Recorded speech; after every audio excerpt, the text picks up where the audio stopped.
آج کل ہم سوشل میڈیا پہ اس وقت جو خبریں مسلسل 2-3 دن سے گردش کر رہی ہیں اس میں کلاؤڈ برسٹ کا نام ہمیں سننے کو مل رہا ہے۔ یہ ورڈ کئی لوگوں کے لیے نیا ہے، ایک نئی اصطلاح ہے جس کے بارے میں ہر شخص کو علم ہونا بہت ضروری ہے۔ ایسے بادل کا ایک ٹکڑا ہے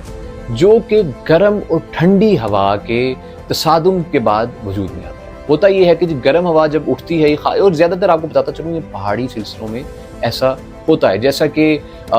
گزشتہ روز واقعہ پیش آیا چلاس میں دیامر کے مقام پر۔ بیک ٹو دا ٹاپک، یہ بنتا کس طریقے سے ہے؟ بنتا اس طریقے سے جب گرم ہوا اوپر اٹھتی ہے، اوپر آلریڈی ٹھنڈی ہوا موجود ہوتی ہے، کافی بادل گھنے ہوتے ہیں اور گوبھی کی شکل کے بادل ہوتے ہیں، جیسے گوبھی کا پھول ہوتا ہے اس طریقے کے، اس شکل کے بادل آپ کو نظر آئیں گے۔ اچھا جی، جب گرم ہوا اوپر جاتی ہے تو ٹھنڈی ہوا obviously پہلے سے موجود ہوتی ہے فضا میں، تو وہ جو پانی کے قطرے ہوتے ہیں ان کو گرم ہوا روک دیتی ہے، گرم ہوا اس کو وہاں پر ہی روک دیتی ہے۔ اب کیونکہ پانی سپرنکل ہو رہا ہے لیکن گرم ہوا جو ہے اس نے روک رکھا ہے۔ جب بہت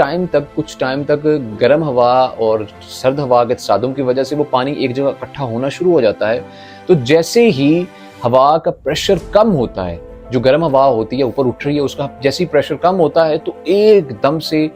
اتنی بارش ہوتی ہے، ایسا فیل ہوتا ہے جیسا کہ وہ پانی کی بالٹی کو انڈیل دیا جائے، بادل پھٹ جاتے ہیں اور وہ پانی ایک دم سے جو کئی گھنٹوں میں بارش ہونی ہوتی ہے وہ بالکل شارٹ پیریڈ آف ٹائم میں چھوٹے سے ایریے میں بہت زیادہ ہو جاتی ہے۔ اور عام طور پر 100 ملی میٹر اگر بارش ایک گھنٹے میں کسی خاص ایریے میں ہو اس کو کلاؤڈ برسٹ کا نام دیا جاتا ہے، اور یہ ایک نئی اصطلاح ہے۔ اب زیادہ تر لوگ اب اس کے بارے میں جاننا شروع ہوئے، پہلے اس کے بارے میں اتنا نالج نہیں تھا اور اتنی اویئرنیس موجود نہیں تھی۔ اور ایک اور چیز آپ کو بتاتے چلیں کہ جو اس دوران گرج چمک والے بادل ہوتے ہیں، گرج چمک کے ساتھ یہ معاملہ پیش آتا ہے، تو اس کا پہلے سے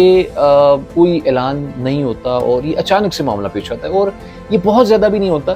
یہ بہت کم کیسز میں ہوتا ہے، لیکن جب ہوتا ہے تو یہ سیلابی صورتحال اختیار کر لیتا ہے۔ بالکل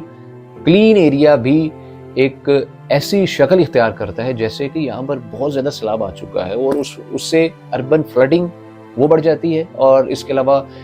سیلاب انسانی جانوں کے ضیاع کا بھی باعث بنتا ہے، اور اس کے ساتھ ساتھ جو املاک ہیں ان کو بھی بہت زیادہ نقصان پہنچتا ہے۔ یہ ہے جی کلاؤڈ برسٹ، اس کی ڈیٹیل کہ اسے کیا کہتے ہیں۔ امید کرتے ہیں کہ آپ کو کلاؤڈ برسٹ کے بارے میں مکمل معلومات حاصل ہو چکی ہوں گی، اور اس موسم میں اپنا بہت سا خیال رکھیے گا، اپنے پیاروں کا خیال رکھیے گا، اور زیادہ بارش والے ایریا کی طرف جانے سے گریز کیجیے گا۔ اپنا بہت سا خیال رکھیے گا اور ہمیں اپنی دعاؤں میں یاد رکھیے گا۔ اللہ نگہبان۔